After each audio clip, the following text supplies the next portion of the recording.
மாண்புமிகு பேரவைத் தலைவர் அவர்களே, மாண்புமிகு முதலமைச்சர் அவர்களே, மாண்புமிகு சட்டமன்ற உறுப்பினர் அவர்களே, வணக்கம். இன்று நம்ம பேரிடர் மேலாண்மை குறித்து பேசி கொண்டிருக்கின்றோம்.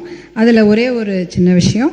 2021 அக்டோபர் மாதம் சென்னை பெருமழை, பெரிய வெள்ளம் வந்தது. அதில் எத்தனையோ மக்கள் காலநிலை அகதிகள் போல் அவங்க வீட்டிலேருந்தே அவங்க அகதிகளாக எத்தனையோ வேறு ஊருக்கு போயிட்டோ இல்லை பக்கத்தில் இருக்கிற வழிபாட்டு தலங்களில், பள்ளிக்கூடங்களில், கல்யாண மண்டபங்களில் தங்க வைக்கப்பட்டாங்க. அதே மாதிரி ஒரு வரலாறு திருப்பி உருவாகக்கூடாது. ஏன்னா 2021 அக்டோபரில் அந்த மழை பெய்தது.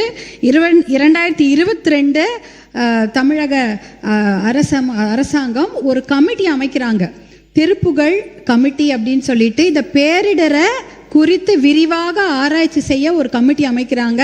அந்த கமிட்டி கிட்டத்தட்ட நம்மளுடைய மதிப்பிற்குரிய முன்னாள் IAS அதிகாரி திருப்புகழையா அவர்களுடைய தலைமையின் கீழ் அந்த விசாரணை கமிட்டி அமைகிறது. 2023 மார்ச் மாதம் அந்த கமிட்டி 600 பக்க அறிக்கையை தாக்கல் செய்கிறார்கள். 600 பக்க அறிக்கையில் கிட்டத்தட்ட அப்சர்வேஷன்ஸ் அண்ட் சஜஷன்ஸ் இருந்திருக்கும். கண்டிப்பாக அதெல்லாம் நமக்கு தெரிய வேண்டும், எல்லா மக்களுக்கும் தெரிய வேணும். ஆனால் 2023 மார்ச் டேபிள் பண்ண அந்த கமிட்டி அறிக்கையில் இது வரைக்கும் நமக்கு வரல. 2023 டிசம்பர் மாதம் ஊடக செய்திகள் வந்தது.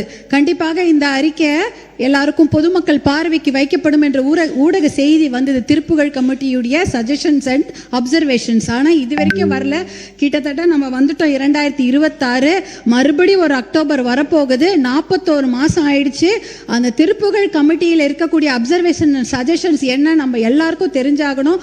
தெரிஞ்சாதான் அடாப்டேஷன் மிட்டிகேஷன் எப்படி. ஏன்னா இப்போ எல்னினோன்னு வரப்போகுது. இந்த மழையில் இந்த திருப்பி சென்னை பெருவெள்ளமோ இல்லை வெள்ளக்காடோ ஆகாமல் எப்படி மக்களை காப்பாற்ற வேண்டும், இல்லை மக்களுக்கு அந்த பிரச்சனை வந்தால் பாதிப்பு அதிகமாகாமல் இருக்க வேண்டும், அந்த மிட்டிகேஷன் எப்படி, அப்படி போன்ற சஜஷன்ஸ் அதில் இருக்கும். 3 டிபார்ட்மெண்ட் சம்மந்தப்பட்டிருக்குது. பொதுப்பணித்துறை இருக்கிறது, நீர்வளத்துறை இருக்கிறது, கிரேட்டர் சென்னை கார்பரேஷன் இருக்குது. இவங்கெல்லாம் என்ன தகவமைப்பை செய்ய போகிறாங்க என்ற தகவல்கள் நம்ம கண்டிப்பாக வேணும். இன்னொரு காலநிலை அகதிகளாக, போர் அகதிகளாக எல்லாரும் போயிருப்பாங்க. ஆனால் சென்னையில் மறுபடியும் ஒரு கிளைமேட் சேஞ்ச் ரெஃப்யூஜிஸ் நிலை வரக்கூடாது என்பதற்காக இந்த திருப்புகழ் கமிட்டியுடைய அறிக்கையை உடனடியாக தாக்கல் செய்யுமாறு அன்போடு கேட்டுக்கொள்கின்றேன். நன்றி.